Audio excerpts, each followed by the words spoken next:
연습해 보시기 바랍니다. 오늘 신명기 토라 포션 5771 44번 따라합시다. 쇼파팀 재판장들인데 신명기 16절 18절 시작. 내 하나님 여호와께서 내게 주시는 각성에서 내 지파를 따라 재판자들과 지도자를 둘 것이요 그들은 공의로 백성을 재판할 것이나. 샤파팀에 가지 히브리어 그렇게 나오고요. 자, 공의로 백성을 재판할 것이라. 그래서 재판하는 권세가 있는 분들은 왕입니다. 왕들이 최종적으로 재판을 하는데 그 솔로몬 재판 그 여자 사건 알죠? 그게 밑에서부터 올라온 건데 해결이 안 되니까 대법원 역할을 하는 솔로몬 왕까지 올라온 겁니다. 그래서 왕이 재판을 하고 재판을 받아서 죄인으로 판명이 된 사람을 제사장이 품고 그리고 죄를 속하는 제사를 드려주는. 그래서 왕과 그다음에 제사장의 역할이 달라요. 근데 이제 예수 그리스도 안에서는 우리가 왕 같은 제사장이. 그래서 내 안에 있는 내 죄를 내가 왕적 권세로 나를 향하여 죄를 졌다 하고 정죄를 하는. 그러니까 스스로 내 죄를 찾고 고백을 하고 그리고 제사장이 되어서 내 안에 있는 영의 몸의 이 존재를 예수 그리스도의 십자가 앞에 무릎을 꿇히는 거예요. 그렇게 해서 늘 자기 자신을 거룩하고 깨끗하게 하는 이런 사명이 왕 같은 제사장들에게 있다. 할렐루야. 그래요. 이제는 남한테 이렇게 재판과 이런 걸 맡기는 게 아니라 나 스스로 하는 거예요. 솔로몬 왕과 이제 요 두 여인에 대한 요 모습을 이제 한번 대표적으로 뽑아봤어요.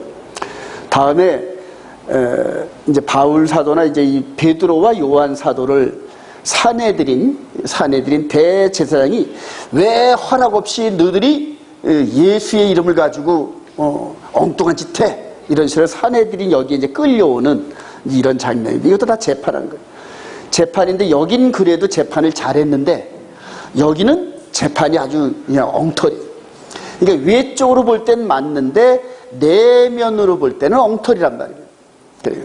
자, 여기는 외적으로 바라볼 때는 엉터리인데 내면으로 보면 맞아요. 아기를 반으로 자르라. 이게 내적인 부분을 정확하게 본 거란 말이에요. 그래서 이 재판과 이런 모든 것들, 요즘에 보니까 뭐 이재용 부회장 재판, 뭐 이런 여러 재판들이 있는데 똑같은 재판 결과를 놓고 한쪽에서는 불만이고 한쪽에서는 만족하고 하여튼 그래서 다 만족하게 하는 그런 건 없어요. 그러나 최종적으로 모든 공의로운 재판을 하시는 분은 누구시다? 하나님 한 분이시다. 할렐루야. 그래서 재판의 근거가 바로 이겁니다. 여러분. 발로서 뱀의 머리를 받는 이게 재판이에요. 그래서 이제 이거를 이제 샤파트, 신, 그 다음에 타우 해가지고 뱀의 입을 부수다. 이게 이런 뜻이 있어요. 그래서 따라합시다. 샤파트. 그게 뱀의 입을 밟는 거예요. 거짓말하는 뱀의 입을 밟는 거라고. 그래서 창세기 3장 15절에 이 말씀, 여자의 후손은 내 머리통을 밟을 테고 너는 여자의 후손의 발 뒤꿈치를 상하게 할 것이다. 이게 창세기 3장 15절인데 이 말씀이 온 우주의 역사를 지배하는 겁니다. 그래서 결과적으로 이 세상은 이 뱀, 거짓의 아비인 이 사탄, 이 뱀의 입을, 혀가 두 개잖아요. 이 거짓말을 깨트리는 이런 심판을 하는 거예요. 그래서 최종적으로 맨 마지막에 저와 여러분들이 심판을 받을 때 육의 몸을 벗고 영의 몸으로 하나님 앞에 섭니다. 그때 뱀의 영향력을 받은 삶을 사느냐 하나님의 법에 따라 사느냐 딱 둘이. 다른 거 하나도 없습니다. 그래서 뱀의 영향력을 받으면서 거짓을 일삼고 하나님이 미워하시는 그런 삶을 살았느냐 아니면 하나님의 법대로 순종하려고 몸부림을 치면서 거룩의 여정을 걸어왔느냐 딱 둘입니다. 그래서 불법을 행하는 자들아 내게서 떠나가라. 그래요. 이제 그런 재판의 결과를 향하여 저와 여러분들이 현재 달려가고 있단 말입니다. 달려가고 있어요. 그래서 내 안에 있는 내 영적인 죄까지도 성령님께서 서치라이트 비추듯이 쫙쫙 비춰주세요. 그게 바로 십계명의 말씀입니다. 그 말씀의 빛을 받으면서 내 영혼의 몸에 죄가 있는지 없는지 점검하면서 죄가 있으면 내가 제사장의 역할을 하면서 주님의 십자가 보혈의 피로 죄사함 받는 이런 영적인 성전의 섬김의 이런 일들이 내 안에서 계속적으로 이루어집니다. 궁극적으로 뱀의 입을 깨부수는 그러한 승리가 있기를 소망합니다. 자, 공의로운 재판을 하라 그래요. 이제 이스라엘 백성들의 사명입니다. 이게 그들은 시작. 그들은 공의로 백성을 재판할 것이라. 너는 재판을 굳게 하지 말며 너는 마땅히 공의만을 따르라. 그리하면 네가 살겠고 내 하나님 여호와께서 네게 주시는 땅을 차지하리라. 땅을 차지하는데 의와 공도의 삶을 살으라는 얘기. 그렇지 않으면 쫓아내겠다는 거예요. 그 땅에서 하나님이 주신 땅에서 살 수가 없는 거예요. 죄와 함께. 그래요. 근데 이게 이제 원조가 누구냐면 이제 아브라함이란 말이에요.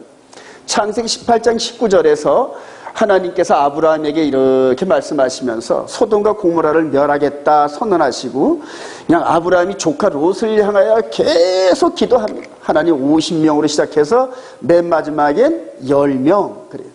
자, 그런 식으로 하면서 하나님께서 다시 이 축복을 이렇게 확인해 주시는데 따라합시다. 야훼, 데레크, 그리고 여호와의 도, 여호와의 길이란 말이에요. 그러니까 하나님께서 선을 그어 놓으신 그걸 얘기해요. 이렇게 얘기를 하면서 따라합시다. 에레츠, 땅, 짜라, 자손, 그 다음에 베라카, 이게 복인데 땅, 자손, 이방인의 복을 주는데 이 복을 주는데 공짜가 아니에요, 여러분. 자, 따라합시다. 차디크, 미시파트, 이게 의와 공도의 삶을 살을 때 대가로 지불되어집니다. 그러니까 이 삶을 살지 못하면 이게 원래 약속하신 건데 여기에 들어가서 이렇게 이런 축복을 받게 하기 위해서 의와 공도의 삶으로 훈련시킨단 말이에요. 그래서 이렇게 하나님 백성으로 만들어 놓고 이 약속된 축복을 주신단 말이에요. 이해가 되시면 아멘. 그래요. 한번 읽어봅시다. 시작. 창세기 18장 18 시작. 아브라함은 강대한 나라가 되고 천하 만민은 그로 말미암아 복을 받게 될 것이 아니냐. 내가 그로 그 자식과 권속에게 명하여 여호와의 도를 지켜 의와 공도를 행하게 하려고 그를 택하였나니 이는 나 여호와가 아브라함에게 대하여 말한 일을 이루려 함이라. 왜 이렇게 하셨냐 하면은 이런 복을 주시려고 그래요. 그래서 그 후손들 아브라함으로부터 한 450 내지 500년 된 후손들이 한 사람으로 시작해가지고 지금 여기 모세 때는 장정만 60만 명, 그리고 노약자까지 200만 명에 300만 명 이런 상태로 아브라함에게 주마하고 약속한 그 땅에 들어가기 전에 이렇게 훈련시키시고. 그래서 의와 공도로 재판을 하고, 즉 아브라함에게 주어졌던 여호와의 도가 아브라함의 후손들에게 그대로 이어집니다. 궁극적으로 마지막 저와 여러분들이 메시아 왕국인 그 나라에 들어가려면은 이들과 함께 동일하게 의와 공도의 삶으로 훈련되어져야 됩니다. 이게 걸러내는 거란 말이에요. 그래서 절여서 산 자와 죽은 자, 즉 알곡과 쭉쟁이 간다는 이런 모든 것들이 이 삶을 사는 백성들에게 아브라함의 축복을 주시는 거랍니다. 이해가 되시면 아멘. 안 사는 사람은 안 준다는 얘기입니다, 결과적으로. 그래서 반드시 의와 공도의 삶을 살아내는 거예요. 이제 이런 정신을 갖고 만약 검찰이나 판사나 이런 사람이 됐다 그러면은 하나님 말씀 앞에서 얼마나 자기 자신을 먼저 거룩하게 하고 그 다음에 편견 없는 그러한 그 법의 정신으로, 아까 솔로몬 왕이 그냥 사람의 심령 폐부를 들여다보는 듯한 영적 투시력의 능력으로 재판하듯이 그렇게 살아간다는 얘기예요. 저와 여러분들이 삶의 직장 모든 부분에서 이렇게 의와 공도의 삶을 살기를 주님의 이름으로 축원드립니다. 그래, 이럴 때 영혼이 잘된 같이 범사를 부으십니다. 장차 받을 이런 축복을 미리 땡겨서 저와 여러분들 삶 속에서 막 부으셔요. 삶 속에서. 그런 이 물질적 축복도 받기를 주님의 이름으로 축원드립니다. 그래요. 자, 율법 따라합시다. 토라. 이 율법이 이제 토라인데 율법의 뜻대로 심판하라 그래요. 네게 시작. 네게 가르치는 율법의 뜻대로 그들이 네게 말하는 판결대로 행할 것이요. 사람이 만일 무법하게 행하고 내 하나님 여호와 앞에서 서성기는 제사장이나 재판장에 듣지 아니하거나 그 사람을 죽여 이스라엘 중에서 악을 제하여 버리고 그리하면 온 백성이 듣고 두려워하여 다시는 무법하게 행하지 아니하. 무법 그래요. 무법자들 요즘에 너무 많아요. 그죠? 무법자들. 법을 알기를 우습게 알고 경찰이 뭐냐면 그냥 술이 잔뜩 채서 시비 걸고 덤벼들다가 조금만 뭐해서 넘어지면 손해배상 청구를 해가지고 5천만 원의 합의를 본다 그러더라고요. 그러니까 경찰이 술 취해서 난동 부린 사람을 어떻게 건드리지를 못해 요즘에. 공권력이 아주 그냥 그대로 물이 돼버렸어. 물이. 그래. 근데 성경은 그렇지 않아요. 그런 사람들을 죽여서 법에 의해서 죽여서 그대로 많은 사람들이 그렇게 그런 죄를 짓지 못하게끔 경각심을 줘라. 성경적으로 그러잖아요. 그러니까 살인은 개인이 하면 안 되지만 국가라는 스테이트 시스템으로 해서 법으로 누구든지 다 공통적으로 인정하는 그 법의 질서대로 집행하라는 얘기예요. 그래요. 그래서 이런 법대로 이렇게 처리를 하면은 이제 이것을 이제 토라라 그래요. 토라. 율법. 그래요. 이 토라는 뭐냐 한번 볼까요? 자, 타브는 십자가입니다. 십자가. 바브 따라합시다. 바브. 이 못 갈고리. 그 다음에 레쉬 머리. 그 다음에 헤이가 보라라는 이런 뜻이 있는데, 자, 토라의 의미는 시작. 토라의 의미는 십자가에 손이 못 박힌 머리 되신 분을 보라는 의미가 있다. 그래요. 이스라엘의 그 히브리 언어는 이렇게 상형 문자라고 여러분 그랬죠. 그래서 토라라는 이 의미가 그대로 머리 되신 분, 그분이 손에 못을 봐라 이런 뜻이 있어요. 결과적으로 이분이 토라란 말이에요. 그러니까 우리 주님이 십자가에서 죽으신 그 법의 흐름대로 모든 재판을 공정하게 하라는 거예요. 이게 토라란 말이에요. 토라. 그래요. 자, 그리고 이 토라는 어디서 왔느냐? 아까 말씀드렸죠. 창세기 3장 15절에서 에덴 동산에서 쫓겨나기 직전에 하나님께서 복음을 주셨어요. 이제 장차 마귀의 소나귀에 들어갈 아담과 하와에게 복음의 소망을 주셨단 말이에요. 그래서 여자의 후손을 보내줄 터이니 그 여자의 후손은 요 뱀의 머리를 밟아 그대로 상처를 낼 것이고 이런 식으로 이제 복음의 덩어리를 주셨단 말이에요. 근데 이 복음의 덩어리가 올 때까지 동물 제사를 짐승의 피를 흘리면서 장차 이분이 십자가에서 흘리시는 피를 자꾸만 연습시키는 거예요. 아, 죄를 지으니까 이렇게 죽어야 되는데 나 대신 누군가는 죽는다 이 훈련을 시키는 거란 말이에요. 이제 이걸 토라라 그래. 따라합시다. 토라. 그래, 아담이 범죄함으로 말미암아 토라 안으로 들어갔단 말이에요. 즉 율법 안으로 들어갔단 말이에요. 범죄했기 때문에. 그리고 토라의 마침은 그래요. 갈라디아 3장 19절 시작. 그런즉 율법은 무엇이냐? 범법함으로 더하여진 것이라. 천사들을 통하여 한 중보자의 손으로 베푸신 것인데 약속하신 자손이 오시기까지 있을 것이라. 바울 사도가 토라, 즉 율법의 개념을 정확히 본 거예요.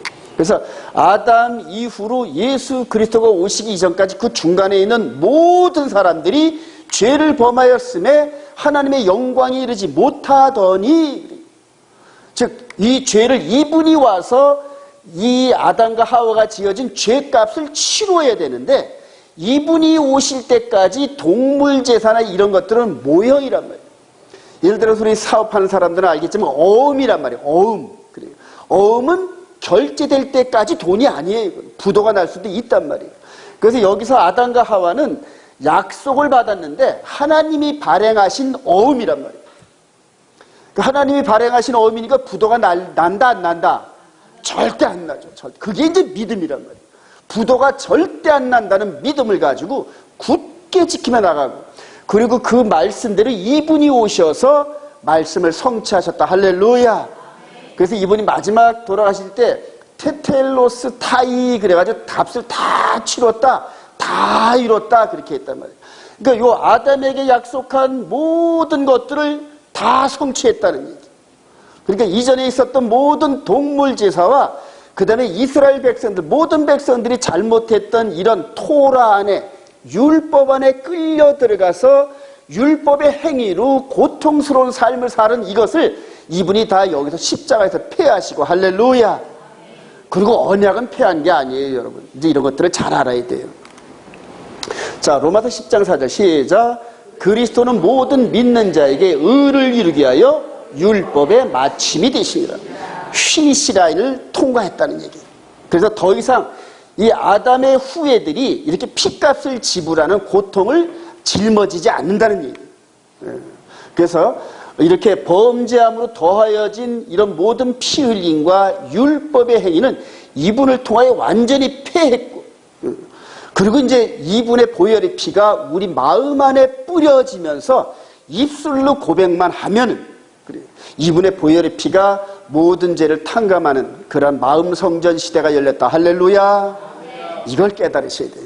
그래서 이제는 더 이상 예수 그리스도 아는 자는 그대로 육신의 할례, 동물 제사, 코셔법이니 이런 이 몸으로 행하는 이런 율법 행위는 전혀 해당이 안 돼요. 근데 이제 이런 것들이 해당된다고 주장하는 마지막 그룹이 등장한단 말입니다.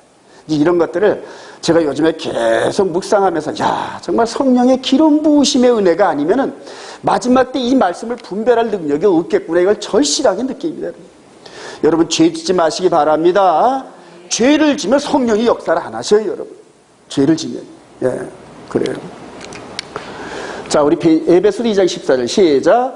그는 우리의 화평이신지라 둘로 하나를 만드사 원수된 것 곧 중간에 막힌 담을 자기 육체로 하시고 법조문으로 된 계명의 율법을 폐하셨으니 이는 둘도 자기 안에서 한 세 사람을 지어 화평하게 하시고 또 십자가로 이 둘을 한 몸으로 하나님과 화목하게 하려 하심이라. 원수된 것들을 십자가로 소멸하시고, 그러니까 하나님과 우리 사이에 죄 때문에 원수가 됐던 이런 모든 요소들을 십자가를 통하여 다 성취하시고 폐해버렸다.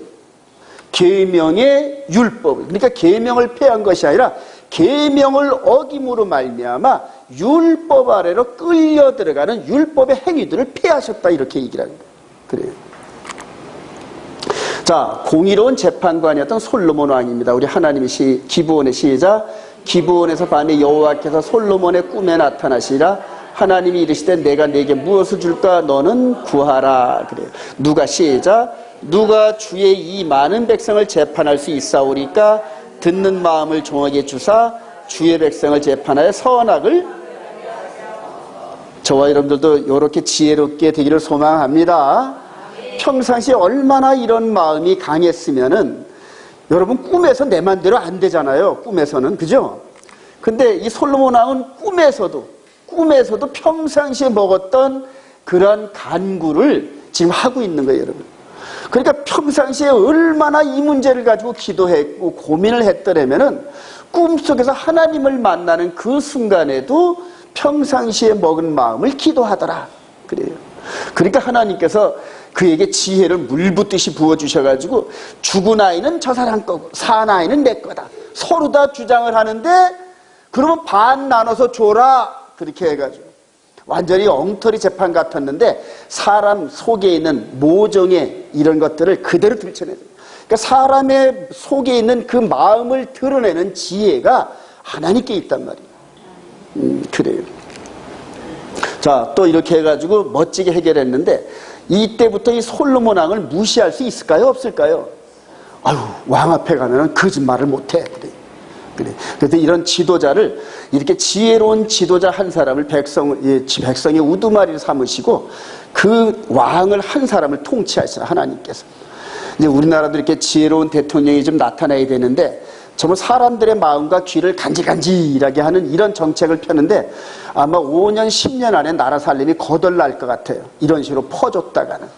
이 기업가들은 전부 다 외국으로 떠날 준비를 하고 있는데 누가 돈을 벌어서 앞으로 제가 5년 후면은 70이 되는데 누가 나를 먹여 살릴꼬? 그래요. 자, 우리 대제사장의 주비, 오늘 이 토라 포션 안에 있는 세 가지 주제를 여러분들에게 말씀드리는 겁니다. 이는 시작. 이는 악의도 없고 헤아려는 것도 아닌즉 회중이 친자와 피를 보복하는 자가 이 규대로 판결하여 대제사장이 죽기까지 거기 거주할 것이라. 이는 살인자가 대제사장이 죽기까지 그 도피성에 머물러야 할 것이라. 대제사장이 죽은 후에는 그 살인자가 자기 소유의 땅으로 돌아갈 것이라. 여기서 이 도피성에 갈 만한 사람은 악의가 없이 우연히, 마음 안으로는 살인의 의사가 전혀 없어요. 근데 육신의 행함이 얼떨결에 내 의지와는 관계없는, 예를 들어 교통사고 같은 것도 그렇죠. 이런 사람들이 육으로는 죄를 졌지만 영으로는 죄를 안 졌거든요. 그러니까 의로우신 하나님께서 그대로 도피성을 만들어서 대제사장이 죽기까지, 어떤 사람 30년 살면 30년 동안 가족을 상봉 못해요. 근데 어떤 때는 1년 만에 죽는 수도 있어요. 1년 만에 죽으면 할렐루야야, 대제사장이. 얘는 집으로 돌아가니까. 그런데 하여튼 어쨌든 대제사장이 죽으면 돌아간다, 이런 이 흐름이 이스라엘 백성들 가운데 있었다는 게 중요합니다, 여러분. 자, 이렇게 대제사장이 지성소에 들어가서 1년에 한 번씩 하나님의 긍휼을 받아내는 이 대제사장이 죽으면 도피성에 있던 죄인들이 전부 돌아가서 아버지, 형제들을 만나는 기쁨으로. 여러분들 지금 이제 바로 다음에 나오겠지만은 여기서 말하면 돼요. 자, 그러므로 시작. 그러므로 그가 범사의 형제들과 같이 대신 마땅하다. 이는 하나님의 일에 자비하고 신실한 대제사장이 되어 백성의 죄를 속량하시라니. 그러므로 시작. 그러므로 우리에게 큰 대제사장이 계시니 승천하시니 곧 하나님의 아들 예수니라. 우리에게 있는 대제사장은 우리의 연약함을 동정하지 못하실지가 아니요 예수께서 멜기세덱의 반차를 따라 영원히 대제사장이 되어. 히브리서 전체는 바로 이 대제사장이 예수하다, 이거를 증명하는 그러한 그 책인데, 대제사장이 이분이 오셔서 당신이 제물이 되어 스스로 죽어주시고 이 보혈의 피를 가지고 하늘 지성소에 지금 들어가셔서 졸지도 주무시지도 않고 저와 여러분들을 위하여 간구하고 계십니다. 믿으시면 아멘. 제가 이 부분을 묵상을 하면서 예전에 예수를 믿기 전에 과연 죽음 이후에는 뭐가 있을까? 그리고 천국과 지옥이 있다 그랬는데 어디지? 거기 있구가. 이런 식으로 보이는 눈으로 찾으려고 그랬어요. 보이는 눈으로 그냥 천국과 지옥이 어떤 곳인지 찾으려고 그렇게 애를 썼는데 찾을 방법이 없더라고요. 근데 이제는 찾았습니다. 할렐루야. 우리 마음 가운데 있더라고요.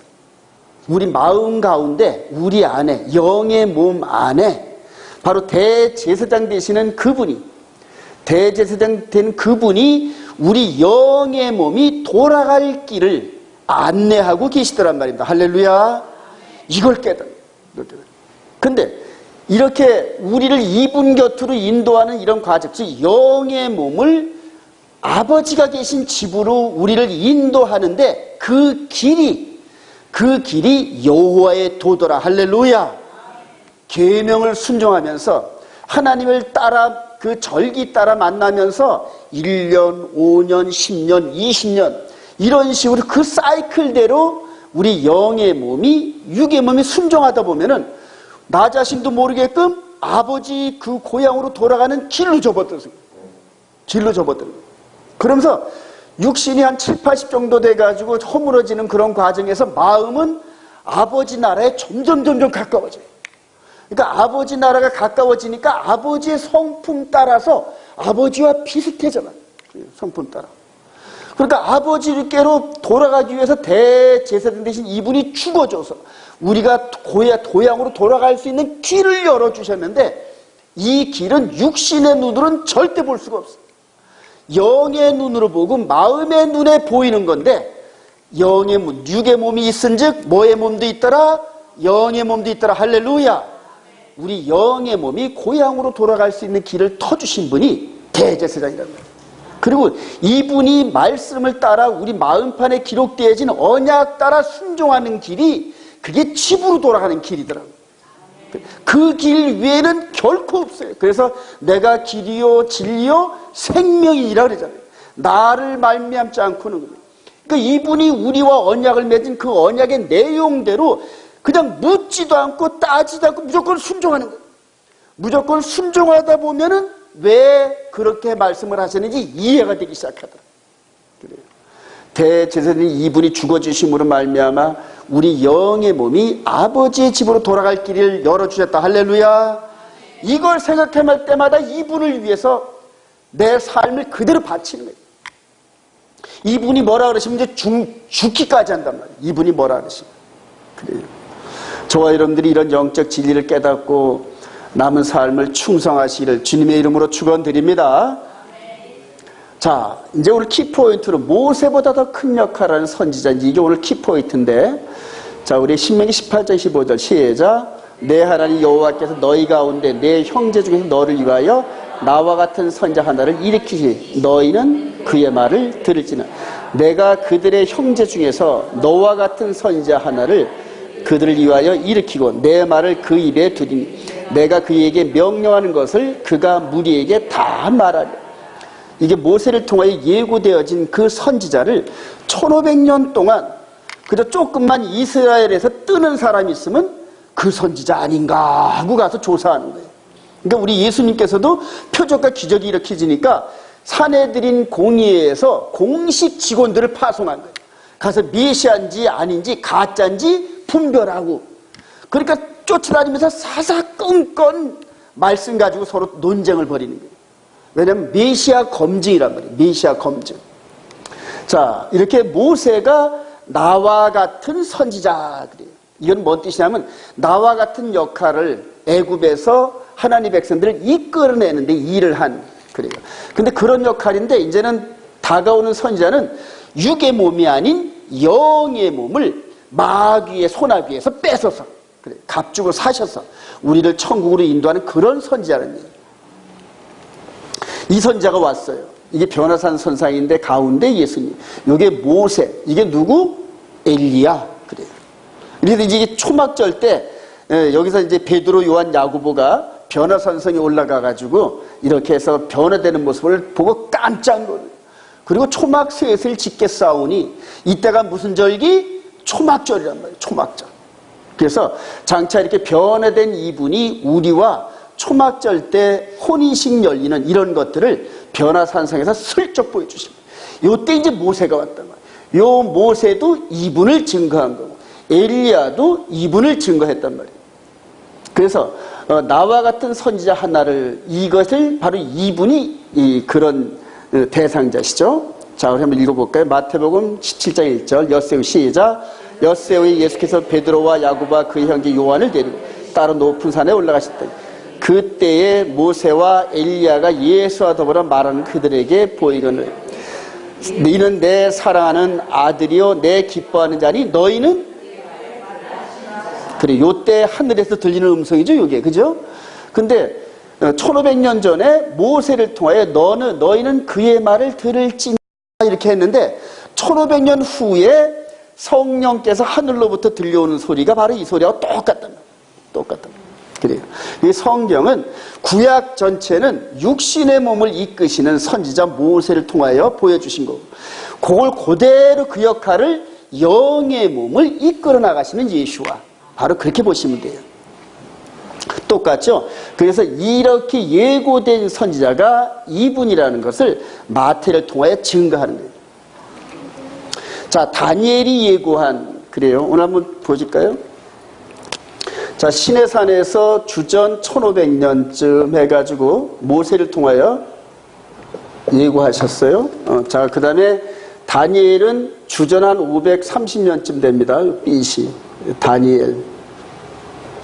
이렇게 계속 내려가면서 십자가를 통하면서 이렇게 계속 전진하고 있는 역사가 전진하면서 모세를 통하여 그 오실 선지자를 예고했는데 그 후에 있는 모든 선지자들도 모세가 예고한 그 선지자를 보조 설명하는 거죠. 이분이 어떤 모습으로 오신다, 언제 오신다, 어떤 형태로 오신다 이런 식으로 계속 이제 덧붙이는 거죠. 이게.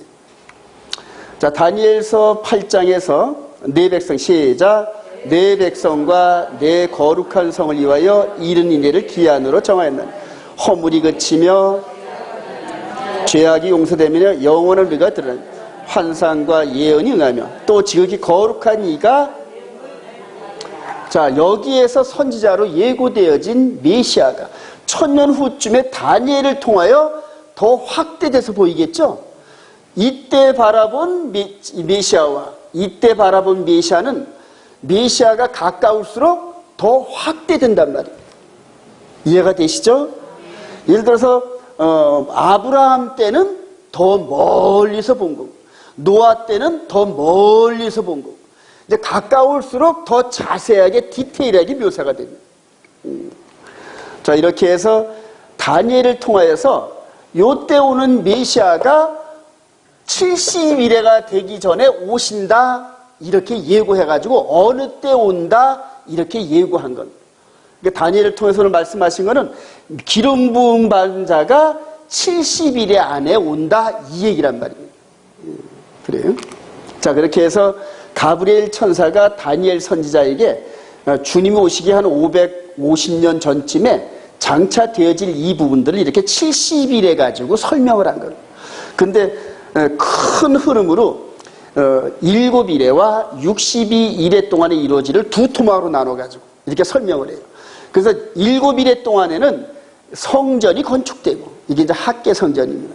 성전을 먼저 건축해놔야 사람들이 모이니까 그 다음에 이제 62일에 동안은 예루살렘을 중심으로 다시 번성할 거다 이렇게 예언하는 거예요.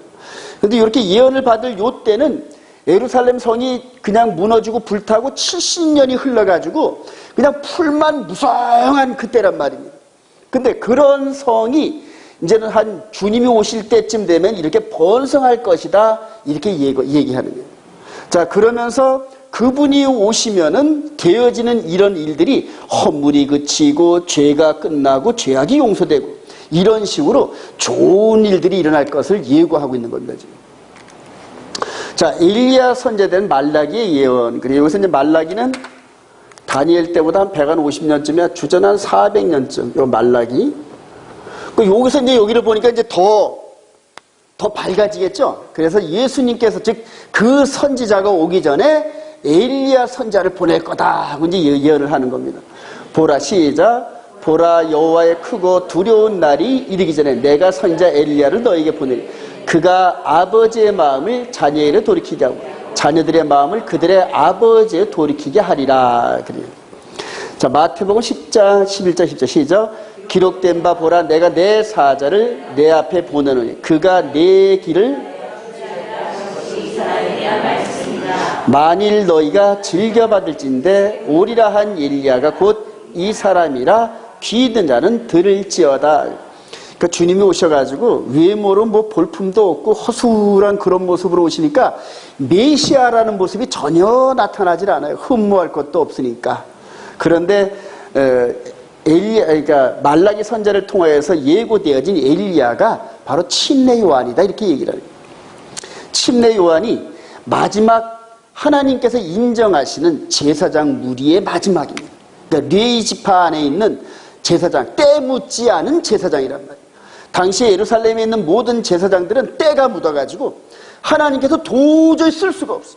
왜냐하면 세상에 보이는 권력, 돈, 명예 이런 거에 눈이 어두워져가지고 하나님 말씀을 요리하는데 전부 다 엉터리로 해석을 하고 이런 식으로.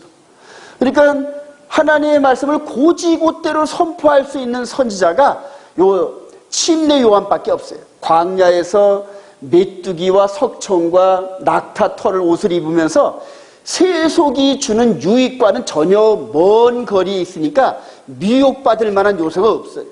그러니까 하나님 말씀을 가감없이 전하다가 나중에 헤롯을 향하여서 한마디 하다가 목베임을 당하죠. 그죠? 그래요. 그렇게 선지자는 그냥 가감없이 그냥 그대로 이렇게 선포할 수 있는 그런 배짱이 있어야 됩니다. 이렇게 해서 백성들에게 누구를 소개할 준비를 한다? 그 선지자. 그래요. 자, 우리 백성들에게 메시아를 소개하는 침례요한 우리 요한복음 1장 19절 이하에 또 묻되 시작. 또 묻되 그러면 누구냐? 내가 엘리야냐? 이르되 나는 아니라. 또 묻되 내가 그 선지자냐? 나는 선지자 이사야 말과 같이 주의 길을 곧게 하라고 광야에서 외치는 자의 소리로라. 자, 오늘 모세로부터 이렇게 시작되어진 그 선지자에 대한 예언이 1500년 동안 덧입혀지고 덧입혀져서 드디어 그 말씀이 응할 때가 다가온 거예요. 2000년 전에 예루살렘에서. 누가복음 3장 15절 시작. 백성들이 바라고 기다림으로 모든 사람들이 요한을 혹 그리스도신가 심중에 생각하니. 그래요. 그러니까 백성들이 하여튼 메시아를 엄청나게 기다리는데 지금도 이스라엘 백성들은 메시아를 그렇게 기다립니다. 메시아를. 근데 우리가 기다리는 메시아와 저들이 기다리는 메시아가 틀려요, 여러분. 그래서 마지막 때에 하늘에서 공중 재림하시는 메시아하고 땅에서 등장하는 적그리스도와 충돌하는 사건이 예루살렘에서 일어납니다, 여러분. 그래요. 자, 이렇게 해서 참 이렇게 침례 요한 같은 이런 사역을 하는. 근데 주님의 재림 전에도 엘리야와 같은 사역을 하는 일꾼들을 보낸다, 안 보낸다? 보낼 줄 믿으시면 아멘. 한 번 더 기회를 주신단 말이에요. 한 번 더 이렇게 사자후 같은 그런 말씀을 선포하면서 돌아오기를 기다리는. 그래서 마지막 은혜를 베푸시는. 근데 그 메시지를 선포하는 이 엘리야 역할하는 사람은 되게 죽어요, 여러분. 목베임을 당해 죽거나 돌 맞아 죽거나 하여튼 죽어요, 하여튼. 계시록에서도 나오는 두 증인도 어쨌든 간에 죽더라고. 근데 3일 반 만에 부활해가지고 올라오라 그러니까 엘리야도 올라갔죠. 그래요. 똑같이 올라간단 말이에요. 그래요. 누가 될지 모르겠어요. 그래서 저도 이제 인터넷에 엘리야 권이라고 이렇게 이름을 줬는데 모르겠어요. 하나님께서 그 사역을 추실라는지. 자, 세상죄를 지고 하시는 하나님의 어린 양. 보라 시혜자, 보라 세상죄를 지고 하는 하나님의 어린 양. 내가 봄에 성령이 비둘기같이 하늘로부터 내려와서 그 위를 머물렀다. 내가 보고 그가 하나님의 아들이심을 증언하였노라. 그래요.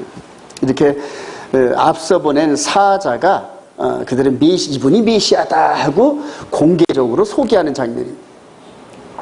침례를 받으실 때 하늘에서 비둘기같이 성령이 내려오시고, 그리고 제자들에게 이제 이분을 소개하면서 이분은 흥해야 되고 나는 쇠해야 된다. 그래서 제자들을 다 일로 보내서 편입을 시키고 이렇게 한 거잖아요.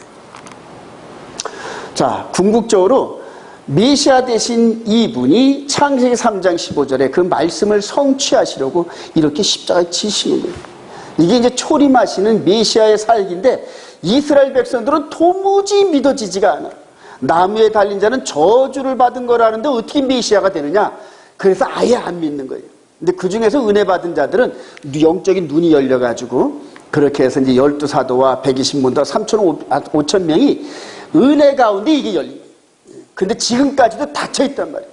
그래서 바울 사도가 그걸 보면서 하여튼 이방인이 충만할 때까지 이스라엘 백성들을 우둔함으로 빠뜨려 버렸어요.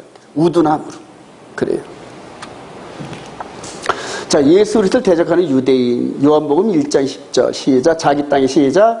자기 땅에 오매 자기 백성이 영접하지 아니하였으나 영접하는 자 그 이름을 믿는 자들에게는 하나님의 자녀가 되는 권세를 주셨으니. 그래요.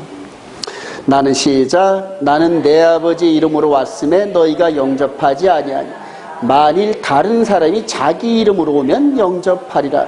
다른 메시아가 오면 영접할 거라 이렇게 예고하는 거예요. 그래서 우리 주님 다시 오실 때 하늘로서 내려오는 메시아가 아닌 땅에서 나타나는 메시아를 자기들의 메시아로 이렇게 옹립을 합니다. 그때 이제 마태복음 이런 데 보면은 여기 그리스도가 여기 있다 저기 있다 해도 나가지 말라. 번개가 치듯이 그냥 번개가 번쩍하듯이 메시아가 나타난다. 그래 마지막 때는 이렇게 혈통적 유대인들이 기다리는 메시아하고 그 다음에 저와 여러분들이 기다리는 메시아하고 달라요. 이렇게 달라요. 자, 이날은 시작. 이날은 6월절의 준비기요 때는 제6시라 빌라도가 유대인들에게 이르되 보라 너희의 왕이로다. 그들이 소리 지르되 없이 하소서 없이 하소서. 그들을 십자가에 못 박게 하소서. 빌라도가 이르되 내가 너희 왕을 십자가에 못 박으랴. 대제사장들이 대답하되 가이사 외에는, 그러니까 이 대제사장들이 이 정도 말할 때는 막가자는 얘기죠. 이게 그러니까 가이사 외에는 우리가 왕이 없다니. 그러니까 사실 이들의 왕은 누구다? 하나님이신데 급하니까는 이들이 하나님도 저쪽으로 제껴놓고 가이사가 우리 왕이야. 그러니까 완전히 그냥 그대로 세속에 쪄들어가지고 하나님을 섬기는 대제사장 그룹이 이런 식으로 고백을 하는데 하나님 쪽에서 볼 때 이게 얼마나 서운하셨겠어요. 한번 볼까요? 그분이 말씀이 육신이 돼서 이 땅에 이렇게 오셔서 로마 총독 본디오 빌라도에게 마지막 판결을 받을 때 이분을 향하여서 독사의 눈을 뜨면서 눈을 부릅뜨면서 얘가 우리 왕 아니라는 거예요. 얘가. 그러니까 본디오 빌라도가 너들 왕이야? 얘가 내가 얘기해 보니까 너들 왕 맞아. 내가 보니까 너들 왕 맞네. 그래요. 내면의 세계를 봤단 말이에요. 본디오 빌라도. 그리고 와서 너들 왕이라니까 눈 뒤집으면서 그 사람이 어찌 우리 왕이야? 가이사가 우리 왕이지. 아주 완전히 막가파요. 이런 식으로 세상에 물들어 버리면은 하나님도 그냥 그들이 잃어버려. 이렇게. 지금도 마찬가지입니다, 여러분. 지금도 다른 게 없어요. 하나님의 법을 안 따라가면은 하나님이 아닌 다른 걸 왕으로 섬겨야죠. 그래 말로는 예수가 우리 왕이라 그랬는데 보이는 게 전부 왕이에요. 보이는 게 전부 왕. 목사나 뭐 성도나 다 똑같아요. 다른 법을 쫓아가면 이렇게 미치게 되는 거예요. 미치는 거예요.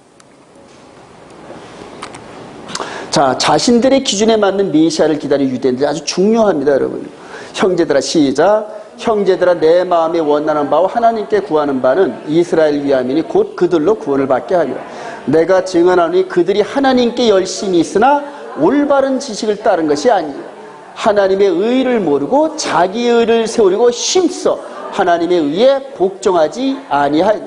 그리스도는 모든 믿는 자에게 의를 이루게 하여 율법에 마치게 됩니다. 그래요. 결과적으로 하나님을 대적하는 대적자가 됐다는 얘기예요. 우리 데살로니가전서 2장 14절 그들이 시작. 그들이 유대인들에게 고난을 받은 것 같이 너희도 너희 동료의 동일한 고난을 받으라. 유대인은 주 예수와 선자들을 죽이고 우리들을 쫓아내고 하나님을 기쁘시게 하지 아니하고 모든 사람에게 대적이 되어 우리가 이방인에게 말하여 구원받게 함을 그들이 금하여 자기 죄를 항상 채우매 2000년 만에 다시 부활한 이스라엘의 정통적 유대인들, 종교인들이 2000년 전이나 지금이나 똑같아요. 여러분. 예수 안 믿는 유대인들은 그때나 지금이나 똑같아요. 오히려 그때보다 더 악해졌어요. 탈무드니 그 다음에 미드라시니 이런 식으로 해가지고 성전이 없는 그러한 종교 시스템을 운영하다 보니까 자꾸 덧붙여가지고 탈무드가 트럭으로 하나요. 트럭으로 하나. 근데 그것들을 보면 전부 다 예수를 대적하는 그러한 논조의 글로 가득 차 있어요. 그러니까 탈무드가 별거 아니에요. 전부 다. 예수 대적하는 그러한 글들이 전부예요. 자, 이렇게 해서 자기들의 기준에 안 맞으니까 바울 사도도 돌로 쳐 죽이려고 그러잖아요. 한때는 바울 사도도 이랬어요. 바울 사도가 맨 마지막에 예루살렘에 들어가서 유대인들이 잡아 죽이려고 할 때 히브리 말로 그냥 간증하는 거예요. 히브리 말로 간증하면서 이제 마지막 흐름을 장식하는데 이들은 자기들의 기준에 안 맞으면 죽이려고 해요. 자기들의 기준에 안 맞으면. 근데 마지막 때도 자기들의 기준에 안 맞으면 죽인단 말이에요. 그래서 두 증인이 이렇게 돌 맞아 죽는 거예요. 이렇게. 즉 예수와를 증거하는데 자기들의 기준에 안 맞거든. 그러니까 돌로 쳐 죽이는. 이제 그런 일들이 예루살렘에서 벌어집니다. 메시아의 축복을 받지 못하는 이제 이들이 너무너무 불쌍해요. 우리 다니엘서 9장 24절 시작. 내 백성과 내 거룩한 성을 위하여 이른 일을 기한으로 정하였나니 허물이 그치며 죄가 끝나며 죄악이 용서되며 영원한 의가 드러나며 환상과 예언이 또 지극히 거룩한 이가 기름 부음을 받으라. 메시아가 오시면서 이런 놀라운 축복들이 나타나고 이루어지고 적용이 되는 시대를 살아가는데 메시아를 영접하지 않은 이스라엘 백성들은 이 축복을 받지 못하고 여전히 모세의 율법 아래서 계속적으로 자기들의 의의 행위를 가지고 하나님께 나아가려고 안 되는 거거든요. 그래요. 한번 하나하나 볼까요? 허물이 그치며 에베소 2장 1절 시작. 그는 허물과 죄로 죽었던 너희를 살리셨도다. 허물로 죽은 우리를 그리스도와 함께 살리셨고 너희는 은혜로 구원을 받은 것이다.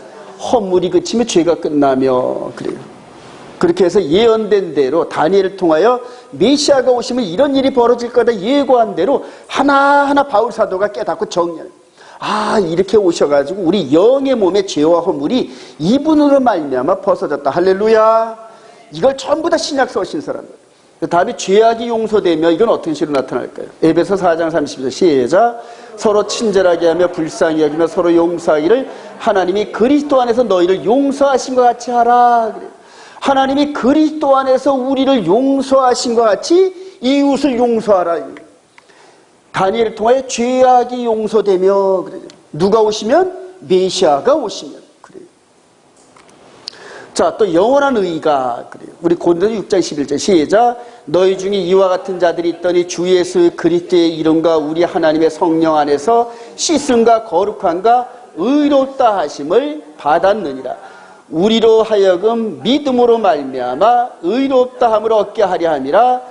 우리로 그의 은혜를 힘입어 의롭다 하심을 얻어 영생의 소망을 따라 상속자가 되게 하려 함이라. 하나님의 백성은 뭔 삶을 살아야 된다? 의와 공도의 삶을 살아야 되는데 육신적인 의와 공도가 아닌 영의 몸의 의와 공도다. 할렐루야. 게임이 안 된단 말이에요. 게임이. 이스라엘 백성들이 외적으로 살아가는 그 육신의 삶과 예수 그리스도 안에서 우리가 마음으로까지도 의와 공도의 삶을 사는데 그렇게 영원한 의가, 즉 영적인 의가 메시아를 통하여 드러난다. 할렐루야. 근데 이스라엘 백성들이 메시아를 영접하지 않으면서 이런 축복들이 전부 다 남의 거예요. 그러니까 축복은 이방인, 개라고 생각하는 이방인들에게 먼저 가버려요. 축복이. 왜냐면 나라의 본 백성들이 거절하니까. 그래서 복음도 먼저는 유대인이요, 나중은 헬라인이고. 그래요. 심판도 먼저는 유대인이고 나중이 헬라인이고. 그리고 우선권이 항상 이스라엘 백성들에게 있었단 말이에요. 근데 그들이 예수를 부인하고 멀리하면서 그들의 이방인 시대가 열려가지고 저와 여러분들이 지금 잘 받아 먹잖아요. 할렐루야. 우리들이 가서 이제 이들에게 이 축복, 너희들이 이런 축복을 받아야 되는데 마땅히 너희들이 먼저 받았어야 되는데 너희들이 부인하는 바람에 우리가 먼저 받아서 이렇게 우리가 거룩해졌다 그러면서 우리의 영육간의 거룩한 모습을 그들에게 보여줘야 돼요, 여러분. 그러니까 그들이 따라오지 못하는 성령의 기름 부음의 은혜와 저와 여러분들이 기도할 때마다 성령께서 부어주시는 은혜로 응답되어진다. 할렐루야. 은혜 강구는 역사님이 크단 말입니다, 여러분. 그러니까 우리가 몇 명 안 되는 것 같지만 우리들이 함께 입을 모아 기도하면은 하늘에서 들으시고 응답하신다. 믿으시면 아멘. 자신감을 가지세요, 여러분. 자신감. 이번에 예루살렘 가서 저와 여러분들이 가는 곳곳마다 눈물 흘리며 찬양하며 기도하는데 이런 축복을 그냥 깊이 이 양들을 심어놓고 올 거예요. 그럼 그 열매를 혈통적 이스라엘이 먹는다. 할렐루야. 그래요. 그래서 이런 일들을 하나님 축복하실 거란 말이에요. 마무리를 짓습니다. 유대인들은 넘어지고 이방인들에게 복음이 선포되어지는 은혜의 해란 말이에요. 은혜. 예수 그리스도께서 마지막 한 일에 안에서 다니엘 중에서 62일이 지나고 마지막 한 일에서 이렇게 6월절날 죽으시고 장사되고 그 다음에 성령의 기름 부으심의 은혜로 초대교회가 세워지고 그래서 이 초대교회를 중심으로 이스라엘 백성들을 이 안에다 전부 다 불러들여서 영으로까지도 하나님을 만족하게 하는 의와 공도의 삶을 살게 하려는 이게 교회의 계획이란 말이에요. 근데 이것을 이스라엘 백성들이 공식적으로 부인을 해버렸어요. 사내들인 공의에서 파송한 요 사울이 공식적으로 스데반 집사를 돌로 쳐 죽이는 일을 통하여서 이들이 공식적으로 거부했어요. 그래가지고 복음이 이방인을 향하여 쫙 퍼져나가는 거예요. 자, 사도행전 8절 1절 시작. 사울은 그가 죽임당함을 마땅히 여기더라. 그날에 예루살렘에 있는 교회에 큰 박해가 있어 사도 외에는 다 유대와 사마리아 모든 땅으로 흩어지니라. 경건한 사람이 스데반을 장사하고 위하여 크게 울더라. 사울이 교회를 잔멸할세. 각 집에 들어가 남녀를 끌어다가 옥에 넘기니라. 이제부터 이 교회 핍박이 시작되면서 남은 가을절기, 나팔절, 대속제일, 초막절이 홀딩이 된 채로 이방인의 시대가 열렸습니다. 우리 로마서 11장 11절 시작. 그러므로 내가 말하노니 그들이 넘어지기까지 실족하였느냐? 그럴 수 없느냐. 그들이 넘어짐으로 구원이 이방인에게 이르러 이스라엘로 시기나게 함이라. 그들의 넘어짐이 세상의 풍성함이 되며 그들의 실패가 이방인의 풍성함이 되며 하물며 그들의 충만함이리요. 1900년이 흘러서 이스라엘이 독립을 하고 이제 이스라엘 백성들, 이렇게 완악했던 백성들이 예수와를 영접하는데 그 중에서 요즘에 보니까 바룩 납비라는 사람이 있는데 참 그 신약 서신서를 해석하는데 우리들보다 더 복음적이에요. 얼마나 은혜롭게 하는지 몰라요. 또 딴 사람들은 또 계속 모세의 율법 따라서 가르치는 사람도 있고 별의별 사람들이 다 많아요. 근데 그들이 예수를 영접하면 우리보다 더 충만하다는, 은혜가 넘친다는 일. 고린도후서 6장 1절 시작. 우리가 하나님과 함께 일하는 자로서 너희를 권하노니 하나님의 은혜를 헛되이 받지 말라. 이르시되 내가 은혜 베풀 때에 너희에게 듣고 구원의 날에 너를 도왔다 하셨으니 보라 지금은 은혜 받을 만한 때요, 보라 지금은 구원의 날이로다. 이렇게 다시 이방인의 충만한 이때 이방인들에게 은혜가 열렸어요. 이렇게 창문 틈으로 이렇게 빠져나오는 복음의 은혜가 이방인에게는 구원의 때요, 은혜의 때란 말이에요. 근데 이렇게 한 바퀴 돌아서 지금 꼬리 부분이 이렇게 와 있어요. 다시 예루살렘으로 복음이 다시 들어가고 있는 중이에요. 저와 여러분들의 자녀들을 놓고 부모와 형제들을 놓고 기도 많이 하세요. 이제 얼마 안 남았어요. 노아의 방주가 있을 때 뒤에 문을 하나님이 닫으실 때 천천히 닫으셨을까요? 혹시 오는 사람이 있을까 하고요. 지금 성령이 이방인 시대를 마무리하면서 그렇게 저쪽에서 좀 헐레벌떡 막 뛰어오고 있거든. 그러니까 조금 늦게끔 기한을 싹 돌려가야죠. 언제 닫힐지 모르는데 딱 닫히면, 한 번 닫히면 안 열려요, 여러분. 아무리 두드려봐요. 다섯 처녀가 아무리 두드려도 문을 삐끔히 열더니 내가 도무지 너희들을 알지 못하노라 그래요. 이게 일단 한번 끝나고 나면 냉정하셔요, 하나님께서. 그래요. 자, 이게 이제 결정적인데, 예수를 안 믿는 유대인들이 구하는 메시아의 조건. 그래서 Jewish signs for the Messiah 그래가지고 이거 한번 영주가 한번 읽어봐요. 이게 뭐라는 소리예요?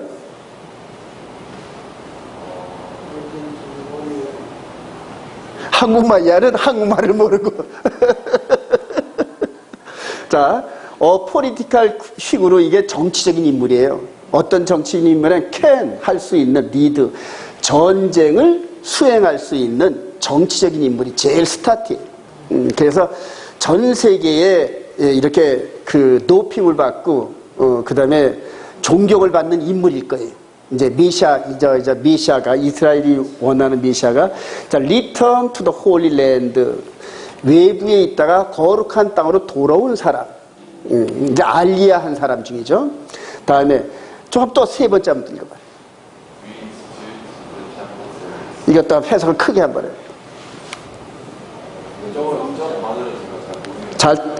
다시 세운다. Reinstitute Temple Service. 성전 제사를 다시 세우는 사람. 그러니까 제3성전을 세우는 이런 사람 얘기예요. He has to be of the Davidic bloodline. 그래서 다윗의 혈통을 가진 자래요. 그래서 이 네 가지 조건에서 하나라도 빠지면 메시아가 안 돼. 그러니까 자기들이 메시아의 조건을 이렇게 딱 걸어놓고 하나하나 맞춰보는 거예요. 하나하나 맞춰보는 거예요. 예수님 당시 때도 이런 식으로 조건을, 로마 군병을 쫓아낼 수 있는 정치적인 인물이에요. 이런 식으로 해가지고 제자들도 전부 다, 야, 이제 우리 주님과 함께 가면 로마 얘들 착살나. 사내들인 공의 이런 것들 전부 쓸어내버리고 자기들이 혁명정부를 세워서 베드로는 국방부 장관, 요한 사도는 재무부 장관, 이런 식으로 하려고 그랬죠. 그렇게 막 올라가다 싸움박질하고 또 거기에 요한과 야고보 엄마는 와가지고 또 로비 활동까지 하잖아요. 이런 식으로. 예수 그리스도께서는 내 나라는 여기에 속한 게 아니다 그러잖아요. 즉 육신의 나라가 아니라는 거예요, 여러분. 육신 안에 숨어있는 영혼의 몸의 나라인데, 그런 나라, 즉 눈에 보이지 않는 그 나라의 왕이 되실 그분인데 육신의 나라로 이게 세우려니까 안 되는 거잖아요. 이해가 되시면 아멘. 이렇게 해서 지금 이렇게 주이시들, 이 유대인들이 세우려는 자기들의 그리스도와 하늘로부터 재림하셔서 영의 몸을 휴거시키고 죽어있는 자를 부활시키고 살아서 하나님의 백성이 된 자들은 호련히 변화시켜가지고 공주로 끌어올려서 초막절 때 혼인잔치를 이루시고 다시 재림하실 그 분을, 차이가 엄청나죠? 땅에서 메시아, 공중 메시아, 이 두 메시아가 충돌하는 거예요, 마지막 때. 자, 계시록 2장 9절 시작. 내가 내 환난과 궁핍을 알거니와 실상은 내가 부여한 자니라. 자칭 유대인이라 하는 자들의 비방도 알거니와 실상은 유대인이 아니라 사탄의 회다요. 보라 사탄의 회당 곧 자칭 유대인이라 하나 그렇지 아니하고 거짓말한 자들에게서 며칠 내게 주어 그들로 와서 내 발 앞에 절하게 하고 내가 너를 사랑한 줄 알게 하리.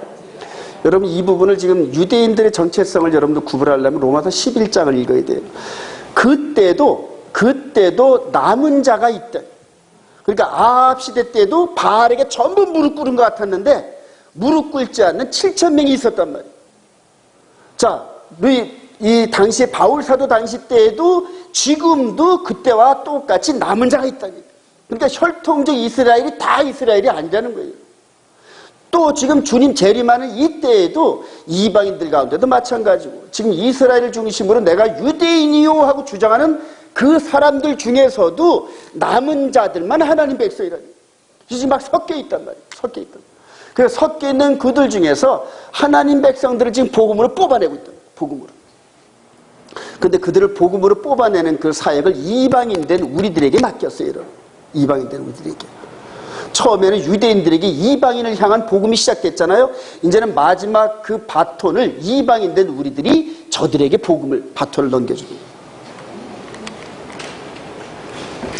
지금 요거 이제 통곡의 벽인데 여기 이제 모스크고 이렇게 지금 유대인들이 까만 옷을 입고 이 안에는 물론 이제 예수를 안 믿는 유대인들도 많지만은 예수를 믿는 유대인들도 많아요. 섞여 있단 말이에요. 섞여 있다. 그러니까 여기에서 이제 섞여 있는 이 무리들 가운데 체질로 좋은 고기는 이렇게 바구니에 집어넣고 좋지 않은 고기는 버리고 이런 식으로 마지막 때 이런 일이 이루어져요. 지금 혈통적 유대인들은 이런 네 가지 조건을 놓고 여기서 제3성전 짐승 동물 제사를 드리면서 여기에서 한 사람을 자기들의 메시아로 세운단 말이에요. 사내들인 공의에 의해서. 그래요. 여태까지 지금 현재 개신교 그룹에서 이렇게 연구를 못했어요. 여태까지. 이스라엘에 이자만 나와도 이단 소리하고 이런 식으로 해서 아예 연구 자체를 안 하는 그런 어리석음에 빠져 있어요. 근데 이들 가운데 풍덩 빠져서 이들의 좋은 곳은 받아들여야 돼. 이 사람들을 통하여 얼마나 좋은 게 우리한테 전달되는지 몰라요. 복음이 전달되고 생명의 말씀이 이들을 통해 우리에게 전달되고 그러나 이들을 통하여 마지막 때 미혹의 요소도 있단 말이에요. 그거는 제거해버리면 되거든요. 그거는 이제 그런 분별력이 성령으로 기름 부음 받은 은혜 아니면 불가능하더란 말입니다. 바울사 마지막입니다. 이 마지막 이제 의로운 재판장에 대해서 바울 사도가 결론이에요.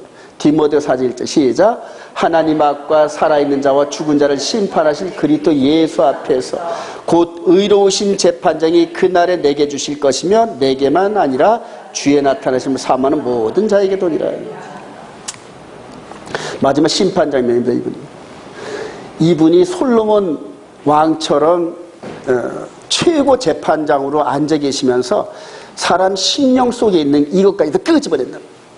근데 이때는 이게 몸의 부활을 통하여 영의 몸이라서 이미 자기가 살아왔던 흔적들이 몸에 다 있어요, 여러분. 나만장은 옷 뺏기면은 그 안에 문둥병 자국이 있듯이 저와 여러분들의 영의 몸이 죄의 흔적이 남아있으면 그대로 보여요. 그대로 보여요. 바로 마지막 때 사람이 살다 한 번 죽는 것은 정한 것이요. 그 다음에 심판이 있는데 벌거벗은 채로 쓴다 그러잖아요. 여러분들 그때 죄가 있는 사람은 그냥 그 죄를 가리려고 그래요. 지금도 저와 여러분들이 옷을 벗겨놓으면 크게 가리려고 그러잖아요. 마찬가지로 그때 영의 몸이 육의 몸을 벗고 드러났을 때 내 안에 죄의 흔적이 남아있으면 그래요. 그때 이렇게 그때는 뭐 내 죄를 내가 알렸다 말도 필요 없어요. 스스로 자기 죄가 드러나요. 마지막 죄에 대한 심판의 장면. 지성소에 있는 두 돌판의 법궤가 말씀의 빛으로 쫙 비춰요. 그래서 마음으로도 죄를 졌는지 안 졌는지 점검하는 거예요. 그래서 마음으로 죄를 지면은 그리스도의 보혈에는 씻을 방법이 없어요. 그래서 우리의 삶 속에서 죄의 기준되는 우리 마음판에 딱 장착하고 이 십계명의 빛으로 우리가 살아가는 거란 말이에요. 그래서 넘어지면 회개하고 넘어지면 회개하고 그런 식으로 한 7, 80쯤 되면은 세상에 보이는 유혹에 의해서 죄를 짓지 않는 그런 능력이 생겨요, 여러분. 그게 말씀의 전신갑주입니다. 동의하시면 아멘. 의로운 재판장이신 예수와의 빛을 받아서 의로운 삶을 살기를 주님의 이름으로 축원드립니다. 결론입니다. 이스라엘 시혜자, 이스라엘 백성들은 아브라함의 축복을 받는 동시에 의와 공도를 행하는 언약의 백성입니다. 그래서 어디에 살든지 가든지 하나님의 의와 공도를 드러내는 삶을 살아야 하는 의무가 따릅니다. 동시에 이스라엘을 다스리는 왕이나 재판장들은 하나님의 공의의 법을 기준으로 판결합니다. 그러나 범죄한 인간의 한계는 늘 하나님의 기준에 미달되거나 왜곡되어서 하나님의 영광을 회방하는 결과를 낳게 됩니다. 그러나 모세가 예고한 선자이신 메시아께서 오셔서 하나님 나라의 완전한 공의를 드러내시고 영접한 백성들의 마음 안에서 영혼의 목자로 이끌어 가십니다. 그리하여 메시아를 영접한 백성들은 육신의 삶 가운데서 하나님 나라의 백성으로 그 영혼이 꼴지워지는 가운데 있는 것입니다. 완전한 법의 입법자이시며 재판장이 되실 예수 그리스도의 율법을 순종하시면서 성령의 열매를 맺는 삶을 살아가시길 주님의 이름으로 축원드립니다.